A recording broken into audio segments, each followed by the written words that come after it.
আল্লাহর জ্ঞানী মানুষরা সমুদ্রের মতো হয়, তাদের ভিতরে অনেক জ্ঞান থাকে, কিন্তু তারপরেও তারা শান্ত থাকে, বিনয়ী থাকে। আর যাদের ভিতরে সম্পদ কম তাদের লাফালাফি বেশি। কথা বুঝতে পারছেন? সাগর এত শক্তিশালী হওয়া সত্ত্বেও আপনি তার সামনে গিয়ে দাঁড়ালে সে আপনার পা ধুয়ে দেয়। আল্লাহ বিনয়ী মানুষরা এমনই হয়, অনেক শক্তিশালী হওয়া সত্ত্বেও, সম্পদশালী হওয়া সত্ত্বেও তারা আপনার পা ধুয়ে দিক। অনেক শেখার আছে, অনেক কিছু। সাগর সম্পর্কে অনেক আয়াত আছে কোরআনে। যখন সাগরে নৌযান চলাচল করে তখন আল্লাহ পাক যদি ঝড় ঝাপটা দেন, প্রাকৃতিক কোনো বিপর্যয় দেন, তাহলে মানুষ মুখলেসভাবে আল্লাহকে ডাকা শুরু করে। যখন সে সেখান থেকে উদ্ধার পায়, আল্লাহ পাক উদ্ধার করে দেন, বিপদ থেকে বাঁচিয়ে দেন, আবার সে আল্লাহর সাথে শিরক করা শুরু করে। এই আয়াতগুলো সূরা ইউনূসের মধ্যে আছে। তো আমরা চেষ্টা করব সাগরের মতো সম্পদশালী হওয়ার জন্য।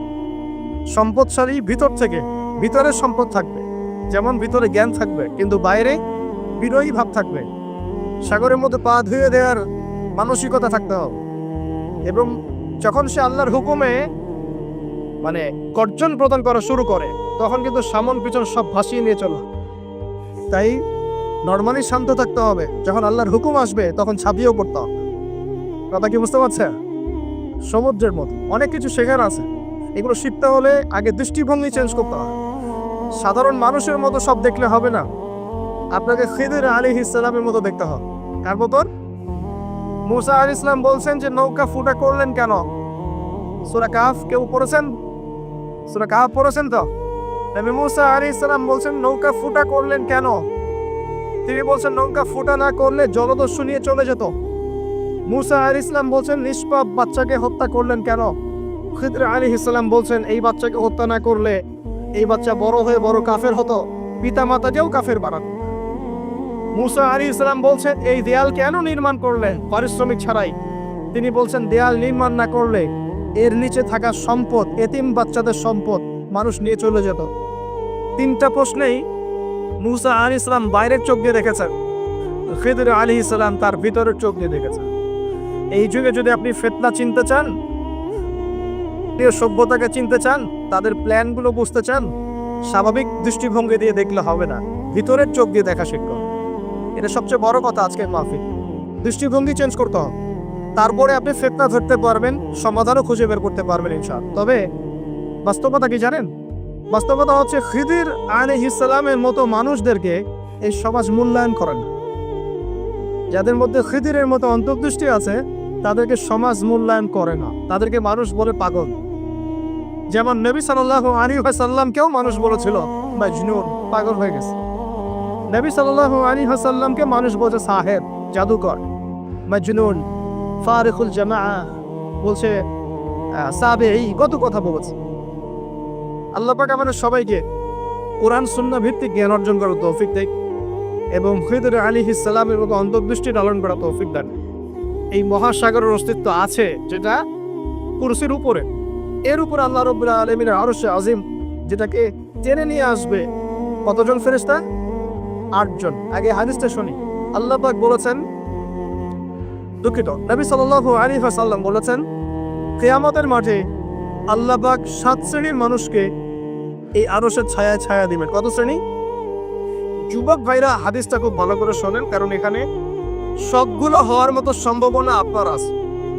7টা শ্রেণী অন্তর্ভুক্ত হওয়ার সম্ভাবনাই যুবকদের আছে, সবার নাই। 1 নম্বর হচ্ছে ন্যায়পরায়ণ শাসক। সুযোগ আছে তো? শাসন ক্ষমতা খারাপ কিছু না, কিন্তু শাসন ক্ষমতা পেয়ে যদি মানুষ ন্যায় বিচার করে ভালো, যদি জুলুম করে তাহলে আল্লাহর সামনে জবাবদিহি করতে হবে। That's all. 2 নম্বর সেই ব্যক্তি যার অন্তর মসজিদের সাথে ঝুলন্ত থাকে। কার সাথে? মোবাইলের সাথে না। কার সাথে? এখন অন্তর কার সাথে ঝুলন্ত থাকে? মোবাইলের সাথে। মসজিদের সাথে অন্তর ঝুলন্ত মানে কি? এটা কি সত্যি সত্যি গলিয়ে ঝুলা আছে? রূপকতা। মানুষ তো রূপক অর্থ বুঝতে পারে না এখন। মানে আপনি নামাজের জন্য, জামাতে নামাজ পড়ার জন্য উদ্গ্রীব হয়ে থাকেন, এটা হলো মসজিদের সাথে ঝুলন্ত হৃদয়। এরপর সেই ব্যক্তি, সেই যুবক যে তার যৌবনকালটা আল্লাহ পাকের ইবাদতে কাটিয়ে দিয়েছে। সুযোগ আছে না? আছে কি নাই? যুবকদের সুযোগ আছে কি নাই? 4 নম্বর সেই ব্যক্তি বা সেই 2 ব্যক্তি যারা একে অপরকে আল্লাহর জন্য মহব্বত করে, বয়ফ্রেন্ড গার্লফ্রেন্ড ট্রেডিশন বলা হচ্ছে না, বয়ফ্রেন্ড গার্লফ্রেন্ডের হারাম জেনার ভালোবাসা বলা হচ্ছে না। কি বলা হচ্ছে? দিনের জন্যে, আল্লাহর জন্যে দুজন পরস্পরকে ভালোবাসে, আল্লাহর জন্যেই বিচ্ছেদ করে। 5 নাম্বার, সেই ব্যক্তি যাকে, যুবক ভাই শোনেন ভালো করে, সেই ব্যক্তি যাকে কোনো সুন্দরী নারী জেনার জন্য ডাকে, সুন্দরী উচ্চ বংশের কোনো মেয়ে নিজেই জেনা করার জন্য ডাকে, কিন্তু যুবক বলে আমি আল্লাহকে ভয় করি, এমনি আফাফুল্লাহ, আমি আল্লাহকে ভয় করি। এরকম যুবক আছে এখনো বাকি সমাজে? এখন তো ইচ্ছা করেই মানুষ জেনা করে। এখন তো জেনা এত সহজ, মানুষ 1000, 1500, 2000 টাকা দিয়ে জেনা করতে পারে। এই সমাজে জেনা সহজ, বিয়ে হয়েছে কঠিন। এই সমাজে জেনাটা সহজ হয়ে গেছে, বিয়েটা কঠিন হয়ে গেছে। এই জন্য বিয়ের ঝামেলা অনেকে যেতে চায় না। জেনা করেই তো আমি যা উদ্ধার করার করছি। বিয়ে করলে খাওয়াতে হবে, নিজের গায়ে দাঁড়াতে হবে, এই লাগবে সেই লাগবে। কিন্তু প্রিয় ভাই মনে রাখবেন, যদি আপনি জেনা থেকে বেঁচে থাকতে পারেন, আল্লাহ পাক আপনাকে সাক্ষাৎ মৃত্যুর হাত থেকেও বাঁচাতে পারেন। এটা আমি এমনি এমনি বলি নাই, দলিল দিচ্ছি। জেনা এমন একটা পাপ, যেই পাপ থেকে যদি কোনো যুবক নিজেকে বাঁচাতে পারে, আল্লাহ মউতের হাত থেকেও বাঁচাতে পারবে ইনশাআল্লাহ। কিভাবে? 3 বন্ধু যাচ্ছে রাস্তা দিয়ে, হঠাৎ করে ঝড়, বন্ধু 3 জন ঢুকে গেল গুহার মধ্যে। কিসের মধ্যে? গুহায়, যে পাহাড়ি এলাকায় আপনারা থাকেন যারা, গুহার মুখ। হঠাৎ করে পাহাড়ের পাথর দিয়ে গুহার মুখটা বন্ধ হয়ে গেল। এখন খোলার কোনো অপশন নাই। সবাই বলছে এখন 3 জন, এখন তো আমরা বের হতে পারবো না। সবাই সবার নেক আমলের ওসিলা দিয়ে আল্লাহর কাছে দোয়া করো। কিসের ওসিলা দিয়ে? নেক আমলের ওসিলা দিয়ে দোয়া করতে হয়। হাদিস, মৃত মানুষকে ওসিলা করে তার জন্য নজর মানত জবাই করে দোয়া করতে হয়। নিজের নেক আমলের ওসিলা দিয়ে আল্লাহর কাছে দোয়া করতে হয়। আল্লাহ পাক এখন দোয়া শুনলেন। একজন বলছে আমি আমার পিতা মাতাকে খুব খেদমত করতাম, তাদেরকে দুধ পান না করে দুধ পান করাতাম না, নিজেও করতাম না, ছেলেদেরকে করাতাম না। আল্লাহ, এই কাজটা তোমার ভালো লাগলে আজকে গুহার মুখ থেকে পাথর সরিয়ে দাও। পাথর একটু সরে গেল। পাথর আল্লাহর কথা শোনে কিনা? শোনে না? সবাই আল্লাহর কথা শোনে। আগুন আল্লাহর কথা শোনে কিনা? ইব্রাহিমের জন্য আগুন ঠান্ডা হয়ে যায় নাই? আচ্ছা, তারপরে আরেকজন দোয়া করছে, আল্লাহ, আমার এক কর্মচারী ছিল, তার বেতন বাকি ছিল, সে বেতন না নিয়ে চলে গেছে, আমি সেই বেতনটা দিয়ে কিছু গবাদি পশু কিনেছি। আস্তে আস্তে গবাদি পশু বেড়েছে, অনেক দিন পর সে এসেছে টাকা চাওয়ার জন্য। আমি বলেছি সবই তোমার, সব নিয়ে চলুন। সে বলেছে আপনি কি ফাইজলামি করতেছেন? আমার টাকা আমাকে দেন। না, তোমার টাকা দিয়ে আমি এটা কিনেছিলাম, আজকে বংশবৃদ্ধি হয়েছে, সব তোমার, নিয়ে যাও। সে নিয়ে গেল। সে বলছে আল্লাহ, এই কাজ যদি তোমার সন্তুষ্টির জন্য করে থাকি, আজকে আমাকে বাঁচাও। পাথর একটু সরে গেল। এবার তৃতীয় ব্যক্তি, এই ছেলে বলছে, যুবক ছেলে, আল্লাহ, আমার একজন চাচাতো বোন ছিল। কে ছিল? এই যে বয়ফ্রেন্ড গার্লফ্রেন্ড, খালাতো বোন, চাচাতো বোন। এখন তো বিচ্ছিরি অবস্থা। এখন এমন একটা অবস্থা, সভ্যতার রিপোর্টগুলো পড়ে দেখি, ভাইও বোনের সাথে জানা করে না। ওদের ওখানে নিজের আপন পিতার দ্বারাও মেয়ে হ্যারাসমেন্টের শিকার হয়। ওরা আমাদেরকে শেখায় এখন ভালো কোনটা বলতো, আর আমরাও আমাদের মাথাটা কবে যে বিক্রি করে দিলাম। ওদের কাছ থেকে ভালো মন্দ শিখতে হচ্ছে, কোরআন সুন্নাহ বাদ দিয়ে ওদের কাছ থেকে ভালো মন্দ শিখতে হচ্ছে। তো চাচাতো বোনকে সে খুব ভালোবাসতো, তাকে সে পেতে চাইতো, মানে তার সাথে সেক্সুয়াল সম্পর্ক করতে চায়, সোজা কথা বল। এখন সেই মেয়েকে অনেক প্রস্তাব দেয়, সেই মেয়ে রাজি হয় না। শেষে বলে, যদি আমাকে 1000 বা 100 স্বর্ণ মুদ্রা দিতে পারো, দিনার, তাহলে আমি তোমার সাথে সেক্স করবো, মানে জেনা করবো। নাউজুবিল্লাহ। তো সেই ছেলে অনেক কষ্ট করে এই টাকাগুলো বা এই দিনারগুলো অর্জন করে, কামাই করে, দিন রাত পরিশ্রম করে, ঠিক আপনারা যেমন করছেন না।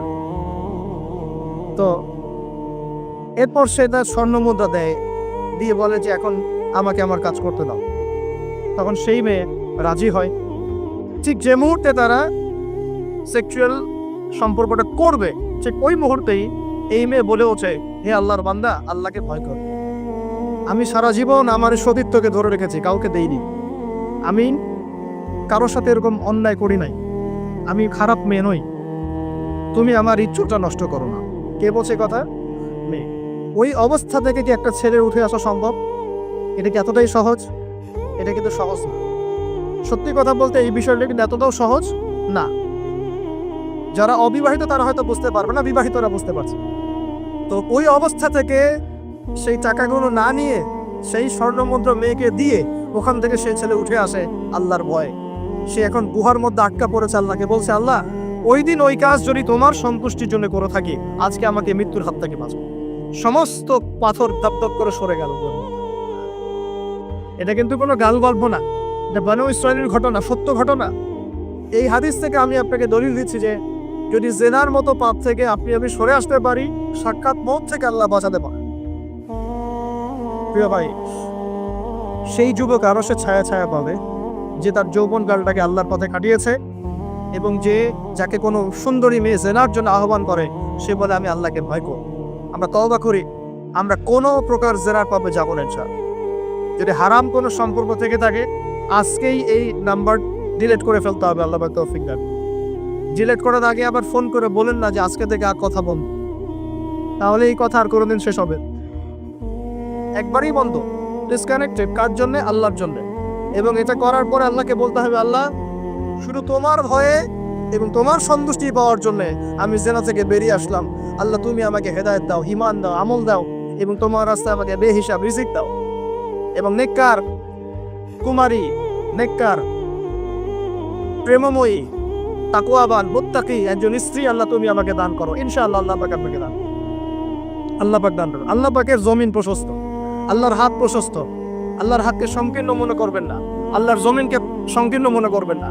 আল্লাহ পাক যাকে ইচ্ছা বেহিসাব রিজিক দিতে পারে ইচ্ছা। আল্লাহ পাক আমাদের সবাইকে বেহিসাব রিজিক দান করুন বলি আমি। আর কে? আর সেই ব্যক্তি যে এত গোপনে দান করে, যার বাহাত জানে না ডান হাত কি দান করেছে, যার বাহাত জানে না ডান হাত কি দান করেছে। আমাদের মতো নয় যে 10,000 টাকা দান করলে সবাইকে না জানানো পর্যন্ত ঘুম হচ্ছে না, এমন নয়। দান এমন গোপনে করে যে তার বাহাত জানে না ডান হাত কি দান করছে। আল্লাহ পাক আমাদের সবাইকে গোপনে দান করার তৌফিক দেন। এর মানে এই না যে প্রকাশ্যে দান করা যায় না, প্রকাশ্যেও দান করা যায়। অন্যকে উৎসাহিত করার জন্য প্রকাশ্যেও দান করা যায়, কিন্তু গোপন দান আল্লাহর কাছে অনেক বেশি পছন্দের। আর 7 নম্বর সেই ব্যক্তি যে নীরবে নিভৃতে গোপনে আল্লাহর কথা স্মরণ করে কাঁদে এবং তার চোখ দিয়ে অশ্রু প্রবাহিত হয়। এই 7 শ্রেণীর মানুষকে আল্লাহ পাক কিয়ামতের মাঠে আরশের ছায়া দিবে ইনশাআল্লাহ। আমরা কি পেতে চাই? আল্লাহ পাক এই আরশ সবার আগে সৃষ্টি করেছেন। তারপর কি সৃষ্টি করেছেন? কলম। কি? কলম। কলম সৃষ্টি করে আল্লাহ পাক বলেছেন উক্তুব, লিখো। কলম বলছে মাযা আকতুব, আমি কি লিখবো? আল্লাহ বলছেন কিয়ামত পর্যন্ত যা হবে সব লিখো। লাউহে মাহফুজে কলম লেখা শুরু করেছে, কিয়ামত পর্যন্ত যা হবে সব লেখা হয়ে গেছে। অতএব রিজিক নিয়ে আপনার টেনশন করার কোনো দরকার নেই। যা লেখা হয়েছে পাবেন ইনশাআল্লাহ। যদি হালাল পথে চান হালাল পথে পাবেন, হারাম পথে চাইলে হারাম পথে পাবেন। আপনি যা তাকদিরে আছে এর বাইরে আপনি কিছু পাবেন, যতই চেষ্টা করেন। আল্লাহ পাক আমাদের সবাইকে তাকদির নিয়ে সন্তুষ্ট থাকার তৌফিক দান করুন। এরপর আল্লাহ পাক এই মহাবিশ্ব সৃষ্টি করেছেন 7 আকাশ, 7টা মহাবিশ্ব। কয়টা? 7টা, মাত্র 6 দিনে। কয় দিনে? 6 দিনে। ফি সিনতাতি আইয়াম, 6 দিনে। আল্লাহ পাকের একদিন কিন্তু আমাদের দিনের মতো নয়। সূরা মাআরিজের মধ্যে আছে আল্লাহ পাকের একদিন আমাদের 50,000 বছরের সম। কত হাজার বছর? 50,000 বছর। কিয়ামতের মাঠটাও হবে, ওই দিনটাও হবে 50,000 বছর। ওই 50,000 বছরের সমপরিমাণ দিনে কেউ যদি পিপাসাক্ত না থাকতে চায়, হাউজে কাউসারের পানি চায়, সে যেন কোনো বেদাতি আমল না করে, নবীর সুন্নতের উপর থাকে। ইনশাআল্লাহ নবী সাল্লাল্লাহু আলাইহি ওয়াসাল্লাম তাকে হাউজে কাউসারের পানি পান করবে ইনশাআল্লাহ। ওই 50,000 বছরের সমপরিমাণ দিনে যদি আমরা তীব্র রোদে কষ্ট পেতে না চাই, আরশের ছায়া পেতে চাই, তাহলে এই 7 শ্রেণীর অন্তর্ভুক্ত হওয়ার চেষ্টা করতে হবে। আল্লাহ পাক তৌফিক দেন। এখন এই মহাবিশ্ব সৃষ্টি করার পর আল্লাহ পাক সব কাজ বুঝিয়ে দিলেন, প্রত্যেকের কাজ প্রত্যেককে বুঝিয়ে দিলেন। কার কি কাজ? সূর্য কি তার কাজ ফলো করছে কি করছে না? চাঁদ তার কাজ পালন করছে না? এই গ্রহ নক্ষত্র তারকাগুলো তাদের কাজ কি করছে না করছে না? সবাই যার যার কাজ পুঙ্খানুপুঙ্খরূপে করছে। যারা সায়েন্স বোঝেন তারা বুঝবেন, যদি সূর্য যদি 1 বিঘত দূরে চলে যায়, তাহলে পৃথিবীর অনেক বড় অংশ বরফে আচ্ছাদিত হয়ে। যদি সূর্য এক বিগত কাছে চলে আসে, পৃথিবীর তাপমাত্রা বাড়বে, খরা হবে, পৃথিবী উর্বর থাকবে না, পৃথিবী মরুভূমি হয়ে যেতে পারে। তো মহাবিশ্বের প্রতিটা সৃষ্টি আল্লাহ পাকের আদেশ পালন করে চলে, শুধু দুইটা সৃষ্টি করে না। কেন করে না সামনে আসছে। এবার আল্লাহ পাক অন্যান্য মাখলুক সৃষ্টি করেছে, এবং পৃথিবীর জন্য আল্লাহ পাক জিন জাতি সৃষ্টি করেছে। কোন জাতি? জিন জাতি। পৃথিবী আগে না জিন আগে? বলে আগে পৃথিবী। জিন জাতিকে সৃষ্টি করে আল্লাহ পাক পৃথিবীতে থাকার সময় দিয়েছিলেন। তারা তাই করেছিল, আজকের মানুষরা যাই করছে। তারা আল্লাহ পাকের বিরুদ্ধাচরণ করা শুরু করেছে, আল্লাহ পাক তাদেরকে ধ্বংস করে দিয়েছে। তবে একজনকে রেখে দেয়া হয়েছে। কাকে? তার নাম হচ্ছে ইবলিস। কি নাম? ইবলিস। সে আল্লাহর বড় আবেদ ছিল। আল্লাহর ইবাদত করতে করতে করতে সে এমন একটা মর্যাদা পেয়ে যায় যে ফেরেশতাদের উপরে আল্লাহ পাক তাকে মর্যাদা দিয়ে দিচ্ছে। ফেরেশতাদের সর্দার বাড়িয়ে দেওয়া হচ্ছে। কাকে? ইবলিসকে। আচ্ছা, এবার পৃথিবী কিন্তু তার জায়গায় আছে। পৃথিবী কিন্তু ধ্বংস হয়ে যায় না। পৃথিবী আগে সৃষ্টি করা হয়েছে, ওটা তার জায়গায় আছে। অনেক দিন পর, অনেক দিন বলতে কতদিন আল্লাহ ভালো জানেন, আমরা জানি না। কত লক্ষ বছর, কত কোটি বছর আল্লাহ ভালো জানেন, আমরা জানি না। আমরা জানি সূরা দাহরের 1 নম্বর আয়াত আল্লাহ বলেন, হাল আতা আলাল ইনসান হিনুম মিনাদ দাহর লাম ইয়াকুন শাইআন মাযকুরা। মানুষের উপরে এমন সময় চলে গেছে যে মানুষ একটা আলোচ্য বিষয় ছিল, এই মহাবিশ্বে অস্তিত্বই ছিল না মানুষ। এমন সময় মানুষের উপর চলে গেছে। আমরা এখন মনে করি মানুষই সবকিছু, নাকি? আল্লাহ বলছেন একটা সময় ছিল মানুষের অস্তিত্বই ছিল। আল্লাহ পাক বহুদিন পরে এবার ফেরেশতা থেকে ডাকলেন, ডেকে বলছেন, ওয়াইজ ক্বালা রাব্বুকা লিল মালাইকা ইন্নী জাইলুন ফিল আরদি খলিফা। হে আমার ফেরেশতারা, আমি ওই জমিনে, পৃথিবীতে, আরদে আমি আমার খলিফা পাঠাতে চাই। কি চাই? খলিফা পাঠাতে চাই। আল্লাহর খলিফাকে এক কথায় যে আল্লাহর হুকুম মেনে চলে, যে আল্লাহর হুকুম মেনে চলে এবং প্রতিষ্ঠা করে, ন্যায় বিচার প্রতিষ্ঠা করে, সে আল্লাহর খলিফা। যে আল্লাহর হুকুম মানে না, প্রচার প্রসার প্রতিষ্ঠাও করে না, ন্যায় বিচারও করে না, সে আল্লাহর খলিফা না, শয়তানের খলিফা। কথা ক্লিয়ার? আচ্ছা, এবার ফেরেশতারা কি বলছেন? ফেরেশতারা বলছেন, তাজআলু ফিহা মান ইউফসিদু ফিহা ওয়া ইয়াসফিকু দিমা। আপনি কি এমন কাউকে সৃষ্টি করতে যাচ্ছেন যে পৃথিবীতে গিয়ে ফিতনা ফাসাদ করবে আর রক্তপাত ঘটাবে? কয়টা কাজ করবে? দুইটা। ফিতনা ফাসাদ করবে, রক্তপাত ঘটাবে। আজকে সারা দুনিয়া মানুষ ফিতনা করছে কিনা? পরিবেশ বিপর্যয় করছে, পলিটিক্সে ফিতনা, ইকোনমিক্সে ফিতনা, সমাজে ফিতনা, কালচারে ফিতনা, এখন এডুকেশনও ফিতনা, সবখানেই ফিতনা। তো এই যে ফেরেশতারা বলেছিলেন যে মানুষ ফিতনা সৃষ্টি করবে, আর কি করবে? রক্তপাত ঘটাবে। সারা বিশ্বে রক্তপাত ঘটাচ্ছে কিনা মানুষ? ঘটাচ্ছে না? এই তো প্রথম বিশ্বযুদ্ধে কত মানুষ মারা গেছে? 3 থেকে 4 কোটি। 3 থেকে 4 কোটি। নবী সাল্লাল্লাহু আলাইহি ওয়াসাল্লাম এবং সাহাবীরা যত যুদ্ধ করেছেন ইসলামের জন্য, সবগুলো যুদ্ধের পরিসংখ্যান মিলালে 10,000 মানুষও মারা যায় না। 10,000ও না।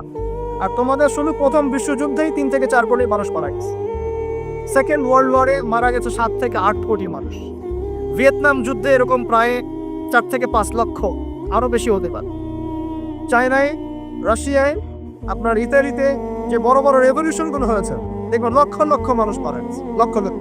এই যে শুরু হয়েছে ইউক্রেন রাশিয়া, এই যুদ্ধ এত তাড়াতাড়ি থামবে না, এই যুদ্ধ এত দ্রুত বন্ধ হবে না, এটা কন্টিনিউয়াসলি চলতে থাকবে। ওদের প্ল্যান ছিল সিরিয়াকে নিয়ে, সিরিয়াকে কেন্দ্র করে তার একটা মালহামা চেয়েছিল, গ্রেট ওয়ার, বিশ্বযুদ্ধ। ওটা হয়নি, আলহামদুলিল্লাহ হয় না, আলহামদুলিল্লাহ হয়নি। এখন নতুন পরিকল্পনা হচ্ছে যে ইউক্রেন রাশিয়া ইস্যু নিয়ে সারা ওয়ার্ল্ডে একটা ফিতনা সৃষ্টি হবে। অলরেডি তারা ফিতনা সৃষ্টি করেই ফেলেছে। গ্যাসের দাম বেড়ে গেছে, তেলের দাম বেড়ে গেছে, এক্সপোর্ট ইম্পোর্ট কলাপস করছে, অনেক সমস্যা হচ্ছে।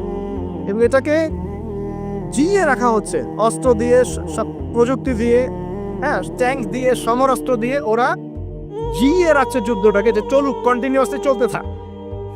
কারণ তাদের উদ্দেশ্য হচ্ছে পুরো বিশ্বে একটা ম্যাসাকার যুদ্ধ লাগানো। এটা আস্তে আস্তে আপনারা বুঝতে পারবেন, আমাকে কিছুই বলতে হবে না, আস্তে আস্তে আপনারা এমনি বুঝতে না। সারা বিশ্বে একটা গ্রেট ওয়ার হতে পারে, যেটাকে মিলিটারি অ্যাফেয়ার্স যারা বুঝেন তারা বলেন যে নিউক্লিয়ার ওয়ার বা পারমাণবিক যুদ্ধের কথা। এটা কিন্তু আমাদের দরজায় দাঁড়িয়ে আছে। আমরা দোয়া করি এমনটা না হোক, কিন্তু হতে পারে। আমরা দোয়া করি এমনটা না হোক, কিন্তু হতে পারে। হলে কি হবে সেই চিন্তা আমাদের করতে হবে। তো যারা বলে ইসলাম তরবারির জোরে ছড়িয়েছে, তাদের এইসব কথা বলার কোনো অধিকার নাই, এদের লজ্জা করা উচিত। কারণ শুধু ফার্স্ট ওয়ার্ল্ড ওয়ারেই 3 থেকে 4 কোটি মানুষকে তারা মেরে ফেলছে। আমরা কি তরবারের জোরে ইসলাম প্রচার করেছি, নাকি আদর্শের জোরে হয়েছে? আদর্শ দেখে, মুসলিমদের চরিত্র দেখে, তাদের চারিত্রিক মাধুর্য দেখে, কোরআন সুন্নাহর প্রামাণ্যতা দেখে লক্ষ লক্ষ মানুষ ইসলাম কবুল করেছে, আলহামদুলিল্লাহ। এখনো করছে, আলহামদুলিল্লাহ। এখন যে সারা বিশ্বে মানুষ মুসলিম হচ্ছে, কোন জায়গায় মুসলিমরা গলার জোরে, তরবারের জোরে ইসলাম প্রচার করছে দেখান দেখি। এখন কি বিশ্বে মানুষ মুসলিম হচ্ছে না? হচ্ছে কি না? পশ্চিমা সভ্যতায় মানুষরা মুসলিম হচ্ছে না? এখন কি আমরা যুদ্ধ করছি তরবারি দিয়ে, ওদেরকে ধরে রেখেছি, এই ইসলাম কবুল কর, এটা বলেছে? প্রিয় ভাইরা, এটা বলতে চাচ্ছিলাম, ফেরেশতারা বলেছেন রক্তপাত ঘটাবে আর ফাসাদ সৃষ্টি করবে। তারা কি সঠিক না ভুল? ফেরেশতারা সঠিক না ভুল? সঠিক। তারা কি গায়েব জানতেন? উত্তর না। তারা কিসের আলোকে বলেছেন? এই যে বাসিরা, দূরদর্শী না। জিন জাতি যা করেছে এরা তো তাই করতে পারে। আল্লাহ পাক কি বলছেন? আল্লাহ পাক বলছেন ইন্নী আ'লামু মা লা তা'লামুন, আমি যা জানি তোমরা তা জানো না। মানে আমার অনেক শুকরগুজার বান্দা থাকবে যারা আমার আনুগত্য করবে, আমার বিরুদ্ধে যারা বলবে। আমরা ওই বান্দাদের অন্তর্ভুক্ত হতে চাই, আল্লাহ পাক কবুল করুন। এটা বলে রাখি, জান্নাতের 120টা কাতার হবে। কয় কাতার? 120 কাতার। এর মধ্যে 80টা কাতার হবে উম্মতে মুহাম্মাদের মধ্য থেকে। এবার আল্লাহ পাক আদম আলাইহিস সালামকে সৃষ্টি করলেন নিজ হাতে। সূরা সাদের মধ্যে আল্লাহ পাক বলেছেন খালাকতু বিয়াদাই, আমি নিজ হাতে ওকে সৃষ্টি করেছি। আল্লাহর হাত কেমন সেটা ব্যাখ্যা করার দরকার নাই, এগুলো নিয়ে চিন্তা করতে যাবেন। আল্লাহ পাকের মতোই কারোর সাথে সাদৃশ্যপূর্ণ। আল্লাহ পাক এবার আদম আলাইহিস সালামকে সৃষ্টি করে নাম শিক্ষা দিলেন। ওয়াল্লামা আদামাল আসমাআ কুল্লাহা, এই মহাবিশ্বের যত জ্ঞান আল্লাহ পাক আদম আলাইহিস সালামের শিক্ষা দিলেন। সুবহানাল্লাহ। এখান থেকে দলিল পেলাম আমাদের পিতা বানর থেকে হয় নাই, আমাদের পিতাকে আল্লাহ পাক সৃষ্টি করেছেন। আমাদের পিতাকে কে সৃষ্টি করেছেন? আল্লাহ রাব্বুল আলামিন। তাও আবার নিজ হাতে, মানে কি? ভালোবাসা দিয়ে, ভালোবেসে, মহব্বতের সাথে।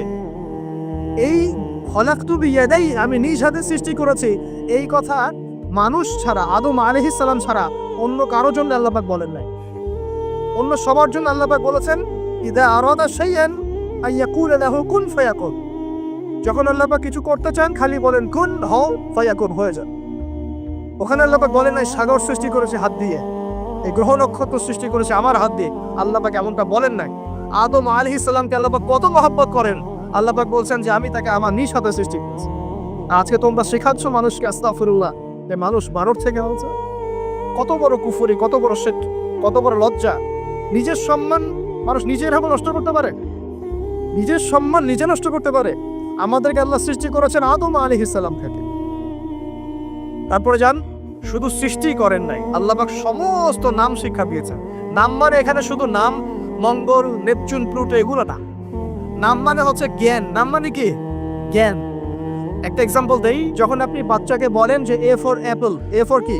অ্যাপল যে শেখাচ্ছেন, অ্যাপল বলতে কিন্তু সে শুধুমাত্র একটা ওয়ার্ড শিখে না, ও কিন্তু শিখে অ্যাপল মানে একটা এমন কিছু যেটা খেতে হয়। কি করতে হয়? খেতে হয়। যখন আপনি শেখান এ ফর অ্যান্ট, ও বুঝতে পারে অ্যান্ট হচ্ছে একটা সৃষ্টি, এটা চলাচল করে, কালো কালো দেখতে। ও কিন্তু মাথার মধ্যে ওটা ছবি এঁকে নেয়। তো এটা নাম মানে শুধু নাম না, জ্ঞান। আল্লাহ পাক আদম আলাইহিস সালামকে সমস্ত জ্ঞান শিক্ষা দিলেন। আল্লামাল ইনসান মা লাম ইয়ালাম, আল্লাহ বলছেন আমি মানুষকে সেই জ্ঞান শিক্ষা দিয়েছি যা মানুষ জানতো না। মানে আমরা সৃষ্টিগতভাবে জ্ঞানী ছিলাম না, আল্লাহ পাক জ্ঞান শিক্ষা দিয়েছেন। কোন জ্ঞান শিক্ষা দিয়েছেন? যে জ্ঞান ফেরেশতাদেরও ছিল না। বলেন সুবহানাল্লাহ। আল্লাহ পাক জ্ঞান শিক্ষা দিয়ে ফেরেশতাদের সামনে নিয়ে গিয়ে বলছেন তোমরা এই নামগুলো বলো দেখি। ফেরেশতারা বলছেন লা ইলমা লানা ইল্লা মা আল্লামতানা, আল্লাহ আমাদের তো সেই জ্ঞান নাই, যা আপনি শিখিয়েছেন অতটুকুই জানি, এর বেশি জানি না। এবার আল্লাহ পাক বলছেন ইয়া আদম আনবিহুম বিআসমাইহিম, আদম তুমি সব নাম বলে দাও দেখি। আদম আলাইহিস সালাম সমস্ত নাম দর করে সব বলে দেন। আমাদের পিতা জ্ঞানী ছিলেন না? ছিলেন না। আল্লাহ পাক নিজে তাকে জ্ঞান শিক্ষা দিয়েছে। আর আমরা বলছি মানুষ আস্তাগফিরুল্লাহ অন্য প্রাণী থেকে আসছে। সুবহানাল্লাহ, কত অদূরদর্শী মানুষেরা, কত সুদূর প্রসারী একটা কুফরি মতবাদ। এবার আল্লাহ পাক আদম আলাইহিস সালামকে বলছেন তুমি নাম বলে দাও, তিনি সব নাম বলে দিলেন। এবার গিয়ে আল্লাহ পাক ফেরেশতাদেরকে বলছেন এবার তোমরা একটা কাজ করো, ইজ কুল্না লিল মালাইকাতি ইসজুদু লি আদম। তখন আল্লাহ পাক বলছেন আমি ফেরেশতাদেরকে বললাম তোমরা সবাই এখন আদমকে সিজদা করো, বলেন সুবহানাল্লাহ। কত সম্মান আমাদের পিতা। মহাবিশ্বে ফেরেশতাদের সামনে আল্লাহ পাক তাকে সিজদা করালেন ফেরেশতাদেরকে দিয়ে। ফাসজাদু, সবাই সিজদা করলো, ইল্লা ইবলিস। কে সিজদা করলো না? ইবলিস। এখানে একটা বিষয় মনে রাখেন, আমাদের পিতাকে কিসের কারণে সম্মানিত করা হয়েছে? শারীরিক গঠন, চেহারা সৌন্দর্য, টাকা পয়সা, রিজিক, কোনটার কারণ? এইটাই মনে রাখবেন। মুসলিম উম্মাহ যদি আজকে সারা বিশ্বের নেতৃত্ব দিতে চায়, সবাইকে জ্ঞানী হতে হবে, জ্ঞানের বিপ্লব ঘটাতে হবে, বলেন সুবহানাল্লাহ, বলেন আমিন। এই জ্ঞানের বিপ্লব ঘটাতে পারলে ইনশাআল্লাহ মুসলিম উম্মাহ আবার সেই জায়গায় যাবে যেখান থেকে আমরা এসেছি। জ্ঞান ছাড়া আমরা কিচ্ছু করতে পারবো না। আর এই জ্ঞান মানে শুধু একমুখী শিক্ষা নয়, জেনারেল শিক্ষা, ইসলামিক শিক্ষা, এই দুটাকে হারমোনিয়াসলি কম্বাইন্ড করতে হবে, করে এমন জ্ঞান অর্জন করতে হবে যে জ্ঞান দিয়ে বিশ্বকে আমরা চ্যালেঞ্জ করতে পারি। এটাই এই বিশ্বের সবচেয়ে বড় চ্যালেঞ্জ এখন, মুসলিমদের সবচেয়ে বড় চ্যালেঞ্জ এখন এটাই, ইসলামিক শিক্ষা এবং জেনারেল শিক্ষাকে একত্রিত করে এমন প্রজন্ম তৈরি করা যে প্রজন্ম আগামী দিনে উম্মাহকে নেতৃত্ব দেবে ইনশাআল্লাহ। এই একটা কাজ যদি কেউ করে যেতে পারে, আল্লাহ পাক তৌফিক দেখ, আমরা দোয়া করে আল্লাহ পাক এমন নেতা আমাদের উপরে নিয়ে আসুক যারা এরকম প্রজেক্ট লঞ্চ করতে পারে, বলেন আমিন। দোয়া করতে কোনো সমস্যা?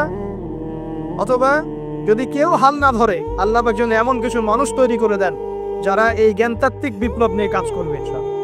এটা সবচেয়ে ইম্পর্টেন্ট কাজ এখন, না হলে আজকে থেকে 20-30 বছর পরে এই প্রজন্মকে আপনি আর খুঁজে পাবেন না। দেখবেন এমন প্রজন্ম চলে আসছে যারা বলবে আল্লাহর সাথে আমাদের কোনো সম্পর্ক নাই, নামাজ করবে না, রোজা রাখবে না, যাকাত দিবে না, আল্লাহকে চিনবে না। দেখে নিন, আমরা দোয়া করি এমনটা না হোক, কিন্তু যদি আমরা হাল ছেড়ে দিই এখন, এমনটাই হবে।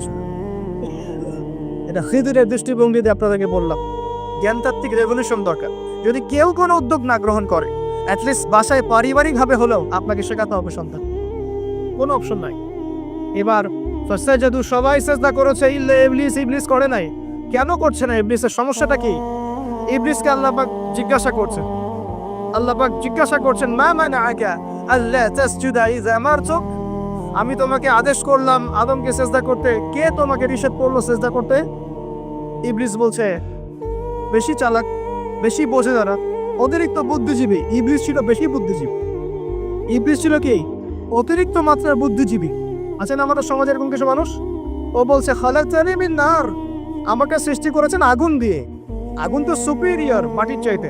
ও খালাক্কাহু মিন তিন, আর আপনি এই আদমকে সৃষ্টি করেছেন মাটি থেকে, কাদা মাটি দিয়ে, আমি কেন আদমকে সিজদা করতে চাই?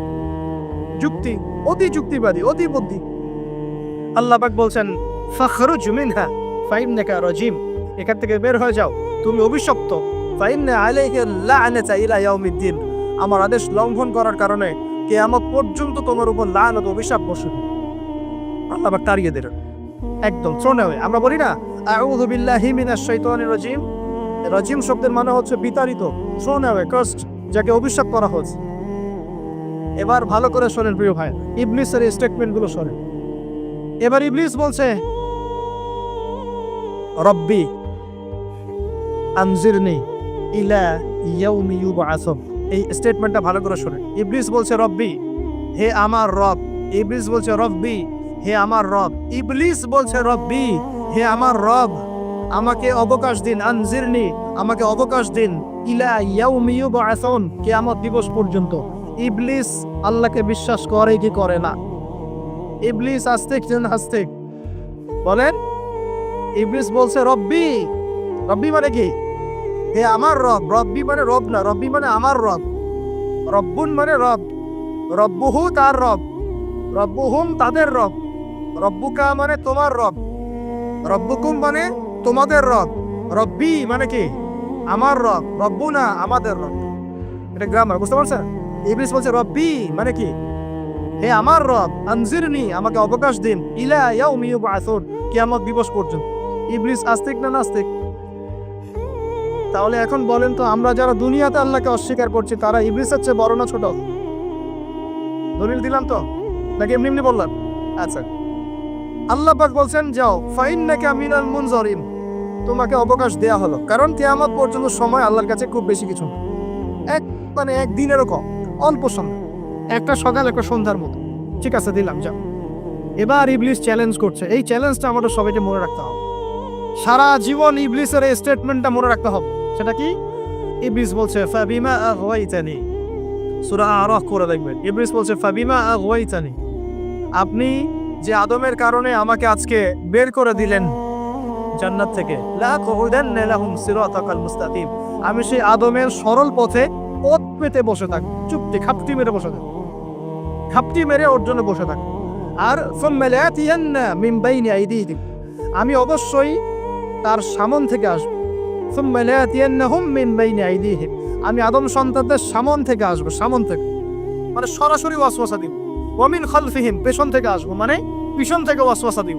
ওয়া আন আইমানিহিম, ডান দিক থেকে ওয়াসওয়াসা দিব। ওয়া আন শামাইলিহিম, বাম দিক থেকে আসবো। ওয়া লা তাজিদু আকসারাহুম শাকিরিন, আপনি বেশিরভাগ আদম সন্তানকে শুকরগুজার পাবেন না। ইবলিস ঠিক বলেছে না ভুল বলেছে? বেশিরভাগ মানুষ নামাজ পড়ে না, বেশিরভাগ মানুষ সুদ খায় কি খায় না, বেশিরভাগ মেয়ে এখন বেপরদায় চলে কি চলে না, বেশিরভাগ মানুষ এখন অন্যায় করে কি করে না, বেশিরভাগ মানুষই আল্লাহ থেকে দূরে চলে। ইবলিস কিন্তু ঠিকই বলেছে, ঠিক বলে নাই?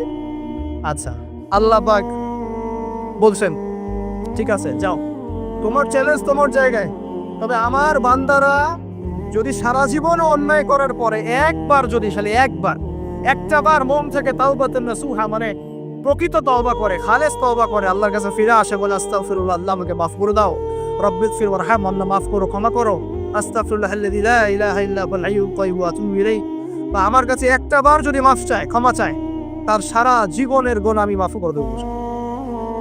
আর কি চাই? যে বললাম না আমাদেরকে ভালোবেসে আল্লাহ সৃষ্টি করছে। এবার ইবলিস চলে গেল, আর আদম আলাইহিস সালামের পাঁজর থেকে আল্লাহ পাক সৃষ্টি করলেন হাওয়া আলাইহিস সালাম। বলে সুবহানাল্লাহ। কারণ সঙ্গিনী ছাড়া আমরা চলতে পারবো না। পারবো? যারা চিরকুমার সঙ্গে নাম লেখার চৈন্য থেকে বের হয়ে আসে, এখন চিরকুমার থাকার টেন্ডেন্সি মানুষের, চিরকুমার থাকতে হবে কেন? সঙ্গীত দরকার আছে কি নাই? আছে। একা একা লাগে, মানুষ একা একা চলতে পারে না। ইব্রাহিম আলাইহিস সালাম একা চলে আসছেন, তার সাথে সারা আলাইহিস সালাম ছিলেন। আমাদের নবীজি যখন একা, তার সাথে খাদিজা রাদিয়াল্লাহু আনহা ছিলেন। ঠিক আছে? ঠিক একইভাবে আদম আলাইহিস সালাম একা একা জান্নাতে, আল্লাহ পাক তার পাঁজর থেকে সৃষ্টি করলেন কাকে? হাওয়া আলাইহিস সালাম। বলে রাখি, হাওয়া আলাইহিস সালাম ছিলেন পৃথিবীর সবচেয়ে সুন্দরী নারীদের একজন। দুজন নারীকে সবচেয়ে সুন্দরী বলা হয়। কয়জন? একজন হাওয়া আলাইহিস সালাম, আর একজন ইব্রাহিম আলাইহিস সালামের স্ত্রী সারা আলাইহিস। মনে থাকবে? এখানে মনে রাখবেন, নিজে যদি পবিত্র থাকেন, নিজের চরিত্রকে পবিত্র রাখেন, ইনশাআল্লাহ আপনি সব দিক থেকে ভালো একজন মেয়ে পাবেন। নিজের চরিত্র ঠিক থাকবে না, জেনা করবেন, 10 ঘাটের পানি খেয়ে আসবেন, দেখবেন যাকে বিয়ে করেছেন ও 15 ঘাটের পানি খেয়ে আসে। সতর্ক থাকবেন, আল্লাহ পাক হেফাজত করুন বলে আমি। এবার তারা দুজন জান্নাতে থাকতে লাগলেন। আল্লাহ পাক বলছেন, মনোযোগ দেন, আল্লাহ বলছেন যে তোমরা দুজন জান্নাতে থাকো। ফাকুলা মিনহা রাগাদান হাইসু শি'তুমা, জান্নাতে যা ইচ্ছা তোমরা খাও, কোনো সমস্যা নেই, থাকো খাও। ওয়ালা তাকরাবা হাদিহিশ শাজারা, কিন্তু একটা আদেশ করছি তোমাদেরকে, এই যে গাছটা দেখছো, এই গাছের কাছেও যাবে না। শব্দগুলো বোঝার চেষ্টা করো। আল্লাহ পাক বলছেন না যে গাছের ফল খাবে না, আল্লাহ পাক বলছেন গাছের কাছেও যাবে না। ঠিক যেমন আল্লাহ বলছেন ওয়ালা তাকরাবু আমওয়ালাল ইয়াতীম, এতিমের মালের কাছেও যাবে না। আল্লাহ বলছেন এতিমের মাল খেও না। আল্লাহ বলছেন ওয়ালা তাকরাবু জিনা, জেনার কাছেও যেও না। আল্লাহ কিন্তু বলছেন না জেনা করো না। ঠিক একই ভাষায় আল্লাহ পাক বলছেন ওয়ালা তাকরাবা হাদিহিশ শাজারা, তোমরা দুজন এই গাছের কাছেও যাবেন। That's all. আর কোনো সমস্যা নেই, জান্নাতে থাক। এবার তারা জান্নাতে থাকতে লাগলেন। থাকতে থাকতে এক পর্যায়ে ইবলিস ওয়াসওয়াসা দেওয়া শুরু করলো। কি ওয়াসওয়াসা দিল যে আমাদের পিতা মাতা সেখানে চলে গেলেন। আবার বিষয় তো দেখো, কি এমন বললো ইবলিস যেটা আমাদের পিতা মাতা রিসিভড হয়ে গেলেন। এই কথাটা আছে সূরা তাহা। কোন সূরা? তাহা পড়ে দেবেন। আল্লাহ পাক বলছেন, ইবলিস আমাদের পিতাকে বোঝাচ্ছি, বলছে ইয়া আদম, হে আদম, হাল আদুল্লুকা, আমি কি তোমাকে জানিয়ে দিব, খবর দিব, আলা শাজারাতিল খুলদি ওয়া মুলকিন লা ইয়াবলা, এমন একটা গাছের কথা কি জানিয়ে দিব যেই গাছের কাছে গেলে বা তার ফল খেলে তুমি দুটো জিনিস পাবে, চিরস্থায়িত্ব পাবে, কোনোদিন মরবে না, আর বিশাল ক্ষমতার মালিক হবে। অন্য আয়াতে আসছে যে তোমরা ফেরেশতা হয়ে যাবে। এই দুটো কথা। তাহলে কি প্রলোভন দিল? চিরস্থায়িত্বের প্রলোভন এবং কি অমরত্বের প্রলোভন, অমরত্ব এবং ক্ষমতা। একটু মনোযোগ দেন, এই দুনিয়াতে যারা আল্লাহর পথ থেকে বিচ্যুত হয়ে গেছে বেশিরভাগ এই দুটা ক্ষমতার ফাঁদে, না হলে দুনিয়ার এই যে মোহ, অমরত্ব, দুনিয়ার জীবন নিয়ে পড়ে থাকা, এই দুনিয়ার প্রেমেই মানুষ নিজের পথ হারিয়ে ফেলছে। এই দুটোই হয়েছে। এক পর্যায়ে পিতা মাতা চলে গেলেন, ফল খেয়ে ফেললেন, যদিও বা ফল খাওয়ার কথাটা কোরআনে নাই, কোরআনে আছে তারা গাছের কাছে চলে গেলেন। কি হলো গাছের কাছে যাওয়ার পরে? ফালাম্মা যাকাশ শাজারা, ফালাম্মা যাকাশ শাজারা, আল্লাহ পাক বলেন যখন তারা গাছের কাছে চলে গেলেন। ভাই লক্ষ্য করেন, যখন তারা গাছের কাছে চলে গেলেন, প্রথম যে ঘটনা ঘটলো, বাদাত লাহুমা সাওআতুহুমা, তাদের যে কাপড় ছিল জান্নাতের কাপড়, তাই কাপড়টা থাপাস করে খুলে। এখানে যদি আপনার কাপড়টা খুলে যায় কেমন লাগবে? বা কেউ যদি জোর করে কাপড় আপনার খুলে ফেলে কেমন লাগবে? কেউ যদি 10 জন জোর করে ধরে আপনার কাপড় খুলে দেয় কেমন লাগবে? আপনি নিজের জীবনের চাইতে বেশি কাপড়টা ধরে রাখার দিকে মনোযোগী হবেন না? আমাদের পিতা মাতাকে শয়তান জান্নাতে ফেরেশতাদের সামনে লগ্ন করে গেল, কাপড় খুলে করে গেল। তার মানে জান্নাতে আমাদের পিতা মাতাকে লগ্ন করেছে কে? ইবলিস। তাহলে দুনিয়াতে যারা এখন আমাদের গা থেকে কাপড় খুলতে চায়, বেপর্দায় চলতে চায়, পর্দাকে কুপ্রথা বলে, কুসংস্কার বলে, যারা বলে যে অশ্লীলতার বিপ্লব ঘটুক, পোশাকের কোনো বাধা ধরা নিয়ম না থাকুক, সবাই স্বাধীন, যারা নগ্নতা অশ্লীলতার প্রচার প্রসার চায়, যারা মুসলিমদের গা থেকে কাপড় খুলতে চায়, এরা তাহলে কার হয়ে কাজ করছে? যেই কাজ শয়তান করেছে জান্নাতে, ওই কাজই তারা করছে এখন জমিন। কথা কি প্রমাণ করতে পারলাম? প্রথম দুর্ঘটনা কোনটা? প্রথম দুর্ঘটনা এটা নয় যে তারা আল্লাহর হুকুম আহকাম ত্যাগ করেছেন, আল্লাহকে অস্বীকার করেছেন, কুফরি করেছেন, শিরক করেছেন, এগুলো হয়নি প্রথমে। সর্বপ্রথম দুর্ঘটনা হয়েছে গা থেকে কাপড় খুলে পড়ে গেছে, তাও জান্নাতে সবার সামনে। এবার আমাদের পিতামাতা কি অবস্থা চিন্তা করে, লজ্জাস্থান প্রকাশিত হয়ে গেছে। এবার তারা জান্নাতের গাছের পাতা ছিঁড়ে ছিঁড়ে ছিঁড়ে গা এই লজ্জাস্থান ঢাকা শুরু করলেন। এটা সূরা আরাফের মধ্যে আছে। এবার আল্লাহ পাক তাদেরকে বললেন, আলাম আকুল লাকুমা, আমি কি তোমাদের দুজনকে বলি নাই, ইন্নাশ শাইতানা লাকুমা আদুউম মুবিন, শয়তান তোমাদের স্পষ্ট শত্রু, আমি কি তোমাদেরকে বলি নাই? এবার আমাদের পিতা মাতা দরদর করে চোখের পানি ফেলে দিয়ে আল্লাহকে বলছে, রব্বানা যালামনা আনফুসানা ওয়া ইল্লাম তাগফির লানা ওয়া তারহামনা লানাকুনান্না মিনাল খাসিরিন। এই দোয়া করার পর আল্লাহ পাক তাদেরকে মাফ করে দেবেন বলে সুবহানাল্লাহ। কিন্তু জান্নাতে আর থাকা হলো না, জান্নাতে আর থাকা হলো না। আমরা অনেকে মনে করি এই ঘটনার কারণে হয়তো আল্লাহ পাক তাদেরকে নামিয়ে দিয়েছেন, এই কথাও ঠিক না। কেন ঠিক না? কারণ আল্লাহ পাক দুনিয়া সৃষ্টি করেছেন আগে, আর আল্লাহ আগেই মানুষ সৃষ্টি করার আগে আল্লাহ পাক বলেছেন দুনিয়াতে আমার খলিফা পাঠাবো। তার মানে দুনিয়াতে যে আদম আলাইহিস সালামকে পাঠানো হবে এটা আগে থেকেই লেখা ছিল, এটা পরীক্ষা। এবার নামিয়ে দিচ্ছেন আল্লাহ পাক, কুল নাহবিতু মিনহা জামিআ, তোমরা সবাই এখন নেমে যাও। কে কে নেমে যাও? আদম, হাওয়া, ইবলিস সব নেমে যাও। কোথায় নেমে যাও? দুনিয়াতে নেমে। ফাইম্মা ইয়াতিয়ান্নাকুম মিন্নি হুদান, দুনিয়াতে তোমাদের কাছে আমার পক্ষ থেকে হেদায়েত আসবে। কি আসবে? হেদায়েত মানে আল্লাহর কিতাব এবং নবী রাসূল আসবে। ফামান তাবিআ হুদায়া, যারা আমার হেদায়েতকে মেনে চলবে, ফালা খাউফুন আলাইহিম ওয়ালা হুম ইয়াহজানুন, তাদের কোনো টেনশন নাই, কোনো ভয় নাই। যে জান্নাত থেকে এসেছো ওখানেই ফিরে আসবে ইনশাআল্লাহ।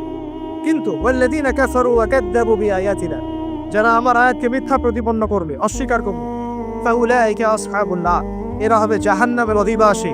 হুম ফিহা খালিদুন, তারা সেখানে ওই শয়তানের সাথে চিরস্থায়ী। এই দর্শনটা কি সহজ না কঠিন? দুনিয়াতে যাচ্ছ যাও, এই দুনিয়ার জীবন চিরস্থায়ী নয়, নির্দিষ্ট টাইম দেওয়া হয়েছে। এখানে মাতাউন ইলাহিন, এখানে নির্দিষ্ট সময়ের জন্য তোমাদেরকে রিজিক দেওয়া হবে, আবাসস্থল দেওয়া হবে, স্ত্রী সন্তান বাড়ি গাড়ি সব দেওয়া হবে, তবে এটা চিরস্থায়ী নয়। এখানে হেদায়েত আসবে, কোরআন সুন্নাহ আসবে, আল্লাহর ওহী আসবে, নবী রাসূল আসবেন। তোমরা যদি এই ওহী মেনে চলো, নবী রাসূলের আনুগত্য করো, আবার সেই জান্নাতে ফিরে আসবে ইনশাআল্লাহ, কোনো টেনশন নাই, কোনো ভয় নেই। কিন্তু যদি এই দুনিয়ার সংক্ষিপ্ত জীবনে শয়তানের তাবেদারি করা শুরু করো, তাহলে শয়তানের সাথেই পরকালে জাহান্নামে থাকতে হবে, জান্নাতে যাওয়া হবে। এই হলো পরীক্ষা। এবার আমরা দুনিয়াতে নেমে আসলাম, তার মানে আমরা এই দুনিয়ার বাসিন্দা ছিলাম না জান্নাত থেকে আসছি? দুইটা বিষয় একদম স্পষ্ট। আমাদের পিতা হচ্ছেন আদম আলাইহিস সালাম, যিনি বানর ছিলেন না মানুষ ছিলেন, এক। আর দুই নাম্বার, আমরা এই দুনিয়াতে বিবর্তনবাদের মধ্য দিয়ে আসি নাই, সরাসরি জান্নাত থেকে আসছি। আল্লাহ পাক আদম আলাইহিস সালামকে জান্নাত থেকে দুনিয়াতে পাঠিয়েছে। জান্নাত থেকে সরাসরি দুনিয়াতে পাঠিয়েছে। বরং কোরআন এর উল্টা কথা বলেছে। কি কথা? কোরআন সূরা বাকারায় বলছে একটা জাতি ছিল, তার নাম বনু ইসরাইল। কি নাম? এই বনু ইসরাইলের মধ্যে একটা দলকে আল্লাহ বলেছিলেন শনিবারের দিনে মাছ ধরবে না। কি বলেছেন? শনিবারে এই যে সাগর আছে আপনাদের মনে করেন, শনিবারে মাছ ধরবেন। তো বনু ইসরাইল বেশি চালাক, অতি চালাক, যারা ওই যে দখল করে বসে আছে, ওরা দাবি করে আর কি। আসলে এরা সত্যিকারের বনু ইসরাইল নয়, এরা ইউরোপিয়ান জিউস, এরা কিন্তু সত্যিকারের বনু ইসরাইল নয়। এখন এরা অতি চালাক, মাছ ধরে নাই, কিন্তু মাছ ধরার বাদ দিয়ে রাখছে। মাছ আসে বাদ দিয়ে রাখি, পরে ধরব। এই পাপের কারণে, এই সীমা লঙ্ঘন করার কারণে সূরা বাকারা এবং সূরা আরাফে আল্লাহ পাক বলেছে ওই মানুষগুলোকে আল্লাহ পাক বানর বানিয়ে দিয়েছে। তাহলে মানুষ থেকে বানর হয়েছে এই দলিল কোরআনে আছে, পড়ে দেখেন। মানুষ থেকে যে বানর হয়েছে এই দলিল কোরআনে আছে, সূরা বাকারায় আছে, সূরা আরাফের মধ্যে। শনিবারের সীমা লঙ্ঘন করার কারণে এই অপরাধ, এই পরিণতি আল্লাহ পাক কিছু মানুষকে দিয়েছে। তারা এখনো জীবিত আছে কিনা আমরা জানি না, ওদেরকে আল্লাহ পাক মেরে ফেলেছেন না বেঁচে আছে আমরা এগুলো জানি না, কারণ কোরআন এগুলো নিয়ে কথা বলে না, এতটুকু কোরআন বলেছে। তবে এখনো কিন্তু বহু বাইরের মানুষ আকৃতির প্রাণীকে আল্লাহ পাক ভেতর থেকে বানর বানিয়ে দিচ্ছেন না। এটা নিয়ে একটা কথা বলতে চাই, সেটা হলো কিয়ামতের আগে আগে আরো কিছু মানুষকে আল্লাহ পাক কিন্তু শূকর এবং বানরে পরিণত করবে। এই হাদিসটা কি জানেন? হাদিসটা শুনে রাখেন, এটা আখিরুজ জামান রাতে আমাদের আলামত সংক্রান্ত হাদিসগুলোর মধ্যে পাবেন। আল্লাহর রাসূল সাল্লাল্লাহু আলাইহি ওয়াসাল্লাম বলেছেন কিয়ামতের আগে আগে আমার উম্মতের মধ্যে, ভালো করে শোনেন, কিয়ামতের আগে আগে আমার উম্মতের মধ্যে একদল মানুষ বের হবে যারা মদ পানকে হালাল মনে করবে। কাকে?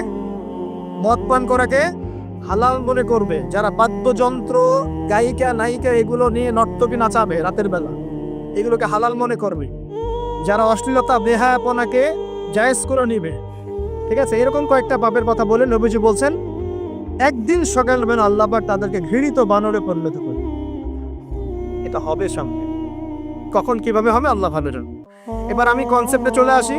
এই যে পৃথিবীতে নেমে আসলাম, তাহলে আমরা কোত্থেকে আসছি ভাই? আমরা কি পৃথিবীর অধিবাসী ছিলাম? আমরা জান্নাতে ছিলাম, ওখান থেকে আল্লাহ পাক পাঠিয়েছে। এবার পৃথিবীতে এসে আদম আলাইহিস সালামের যুগে খুব একটা দুর্ঘটনা ঘটে নাই, একটা ঘটেছে। কয়টা? একটা। ভাই হাবিলের কুরবানি কবুল হয়, কাবিলের অন্তর্দাহ হয়, জ্বালা হয়। কেন হাবিলেরটা কবুল হবে, কাবিলের কেন হচ্ছে না? এই হিংসার বশবর্তী হয়ে কাবিল হাবিলকে হত্যা করে লাশটা দাফন করার পদ্ধতিও তার জানা ছিল। আল্লাহ কাককে পাঠালেন, কাককে দেখে সে শিখল। প্রথম দুর্ঘটনা হচ্ছে হাবিল কাবিলের দুর্ঘটনা।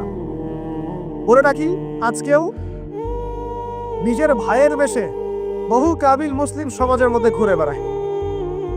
নিজের ভাইয়ের লেবাসে, পোশাকে, সুরতেই বহু কাবিল এখনো কিন্তু মুসলিম সমাজে ঘুরে বেড়ায়। তো আমরা কাবিলদেরকে কাবিলের পরিণতি সম্পর্কে সচেতন করতে চাই। হাবিল বলেছিল তুমি যদি আমাকে মারতে আসো আমি তোমাকে মারার জন্য হাত বাড়াবো না। হাবিল জান্নাতে যাবে আর কাবিল জাহান্নামে যাবে। কেন কাবিল জাহান্নামে যাবে? নবীজি বলেছেন পৃথিবীর প্রথম হত্যাকাণ্ড সংগঠিত করেছে কাবিল। এই কারণে পৃথিবীতে যত খুন হবে সমস্ত খুনের পাপের একটা অংশ কাবিলের আমল নামায় যোগ করা হবে। একটা কথা মনে রাখবেন, সদকায়ে জারিয়া যেমন আছে, গুনাহে জারিয়াও আছে। একটা মদের দোকান দিয়েছেন, যত মানুষ মদ খাচ্ছে সমস্ত গুনার একটা অংশ আপনার কাঁধে আসছে। সিনেমা হল করেছেন, মানুষ সারাদিন একটা ছবি দেখে, নগ্ন ছবি দেখে, যত মানুষ এখানে পাপ করবে সমস্ত পাপের একটা অংশ আপনার কাঁধে যাবে। আবার একটা মাদ্রাসা করেছেন, যত মানুষ এখানে দ্বীনি ইলম শিখবে এই নেকির একটা অংশ আপনি পাবেন। মরে গেলেও কবরে পাবেন। আল্লাহ পাক আমাদের সবাইকে সদকায়ে জারিয়া করার তৌফিক দেন, গুনাহে জারিয়া থেকে বাঁচিয়ে রাখুন। খুব খেয়াল রাখবেন, আল্লাহ পাক আমাদের হেফাজত করুন বলি আমি। এবার ওই যুগ শেষ, নূহ আলাইহিস সালামের যুগ। এই যুগে আল্লাহর একই সুন্নাত, নূহ আলাইহিস সালাম 950 বছর দাওয়াত দিলেন, 40টা বা 80টা পরিবার ইসলাম কবুল করেছে, বাকিরা করেন। যারা করে নাই আল্লাহ পাক তাদেরকে ডুবিয়ে মারলেন, যারা করেছে আল্লাহ পাক উদ্ধার করুন। সোজা কথা। আজকে সারা পৃথিবীতে যত মানুষ আমরা বেঁচে আছি না, আমরা কোনো না কোনো ভাবে ওই 80 পরিবারের সদস্য। আমরা ভাই আমরা ওই ফ্যামিলি, 80 ফ্যামিলি অন্তর্ভুক্ত। কিরকম করে? নূহ আলাইহিস সালামের 4 সন্তান ছিল। কয় সন্তান? এক সন্তানের নাম হচ্ছে হাম। কি নাম? হাম ছিল একটু কালো বর্ণের। হামকে দিয়ে আফ্রিকার কন্টিনেন্টে যত মানুষ দেখছেন ব্ল্যাক স্কিনের, কারো স্কিন, এরা সবাই হামের বংশধর। মজা না বিষয়টা? মানুষের অস্তিত্ব পৃথিবীতে, ইতিহাস, এগুলো খুব ইন্টারেস্টিং টপিক। ইতিহাস পড়তে থাকলে আপনি ডুবে যাবেন। কত কিছু বিশ্বে হয়েছে আর কত কিছু হবে সামনে, সুবহানাল্লাহ। তখন আপনার অস্তিত্ব জানান দিবে যে আমি কত ক্ষুদ্র, মহাবিশ্ব কত বড়, আল্লাহ কত বড়, কত সময় চলে গেছে আর আমি এই সময় কি করছি। এক ভাইয়ের নাম শাম। এই শামকে কেন্দ্র করে এই আরবের যে মানুষগুলো আছে, আরব, অ্যারাবিয়ান, এরা শামের বংশধর। আরেক ভাইয়ের নাম ইয়াফাস। কি নাম? ইয়াফাস। ইয়াফাসের বংশধর হচ্ছে পশ্চিমারা, মানে রোমক যারা, তারা। আরেক ভাইয়ের নাম ছিল কেনান। কি নাম? কেনান। এ ইমান নিয়ে আসে নাই, ওই যে প্লাবনে ডুবে মরে গেছে। মরে যাওয়ার পরে আদম আলাইহিস সালাম বলেছিল, আল্লাহ আমার পরিবারের অন্তর্ভুক্তকে মাফ করে দাও। আল্লাহ বলেছেন, লাইসা মিন আহলিক, সে তোমার পরিবারের কেউ না। নবীর সন্তান হয়েও, নবীর সন্তান হওয়ার পরেও ইমান না আনার কারণে সে জাহান্নামে গেছে। আর আমরা আর কি এমন মানুষ, অমুক আলেমের সন্তান, অমুক বক্তার সন্তান, হ্যাঁ, অমুক পীরের নওয়াবজাদা, অমুক তমুক, এইসব বড়াই করে লাভ নেই। আমল, আকীদা, ঈমান যদি ঠিক না থাকে, আমাদের বংশ পরিচয় আমাদেরকে বাঁচাতে পারে, আমাদের দেশ, জাতীয়তাবাদ, বর্ণ বাঁচাতে পারে। যার যার কবরে তাকে তাকে ছোটাও। নিজের আমল নিয়ে ফিকির কর, নিজের কবর নিয়ে ফিকির কর, অন্যের দিকে চোখ দেওয়া বন্ধ করেন, আগে নিজের কবর ফিকির কর। আল্লাহ পাক সবাইকে তৌফিক এনায়েত করুন। যারা বুদ্ধিমান তারা নিজেকে নিয়ে ব্যস্ত থাকে, যারা অহংকারী, উদ্ধত, এরা মানুষের পিছনে পড়ে দেয়। আল্লাহ পাক আমাদের সবাইকে নিজের চেহারা আয়নায় দেখে তৌফিক দান। প্রিয় ভাইরা, নূহ আলাইহিস সালামের যুগ চলে গেল, 950 বছর দাওয়াত দেওয়ার পরে এই পরিণতি হয়েছে। এরপরে আসছে ইব্রাহিম আলাইহিস সালামের সময়। আল্লাহ পাক তাকে উদ্ধার করেছেন, অগ্নি পরীক্ষা থেকে বাঁচিয়েছেন, নমরুদকে আল্লাহ পাক ধ্বংস করেছেন। আল্লাহ পাক এরপরে এনেছেন আদ জাতি। আদ জাতির হুদ আলাইহিস সালাম এবং তার অনুসারীদেরকে আল্লাহ পাক বাঁচিয়েছেন, বাকিদেরকে ধ্বংস করে দিয়েছেন ঝড় দিয়ে, বায়ু প্রবাহ দিয়ে। সামুদ জাতি এসেছে, সামুদ জাতিকে আল্লাহ পাক ধ্বংস করেছেন বজ্রপাত দিয়ে, বিদ্যুৎ দিয়ে। আর সালেহ আলাইহিস সালাম এবং তার অনুসারীদেরকে বাঁচিয়ে দিয়েছেন। ফেরাউনের যুগ এসেছে, আল্লাহ পাক মূসা আলাইহিস সালাম এবং বনু ইসরাঈলকে বাঁচিয়েছেন, ফেরাউনকে ডুবিয়ে মেরেছেন নদী তুষার। ঈসা আলাইহিস সালামের যুগ আসছে, একই সুন্নাত। ঈসা আলাইহিস সালামকে আল্লাহ পাক শুধু রক্ষাই করেন নাই, নিজের কাছে উঠিয়ে নিয়েছে। সুবহানাল্লাহ। তিনি আবারও আসবেন পৃথিবীতে ইনশাআল্লাহ। যতদিন না তিনি আসছেন এবং এই পৃথিবীতে 40 বছর রাজত্ব না করছেন, কিয়ামত হবে না ইনশাআল্লাহ। যতদিন পর্যন্ত ঈসা আলাইহিস সালাম আবার ব্যাক না করছেন এবং এই জেরুজালেম থেকে সারা বিশ্বে খিলাফা কায়েম না করছেন, 40 বছর শাসন না চালাচ্ছেন, কিয়ামতও হবে না ইনশাআল্লাহ। এটা সামনে অপেক্ষা করছে।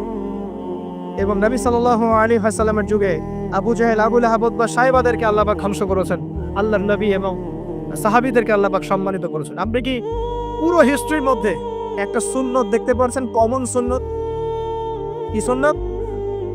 প্রত্যেক যুগে যুগে যারাই আল্লাহর ওই যে বিধান মেনে চলেছে, সমকালীন নবী রাসূলদের আনুগত্য করেছে, আল্লাহ পাকের আনুগত্য করেছে, আল্লাহ পাক তাদেরকে উদ্ধার করেছে দুনিয়াতেও পরকালে। প্রত্যেক যুগে যুগে যারাই আল্লাহকে মানে নাই, রাসূলকে মানে নাই, আল্লাহর আসমানি কিতাবকে মানে নাই, বিরুদ্ধাচরণ করেছে, কুফরি করেছে, শিরক করেছে, আল্লাহ পাক সবাইকে ধ্বংস করে দিয়েছে, কারো কোনো পরোয়া। এই সিলসিলা আজও অব্যাহত আছে, আগামীতেও থাকবে।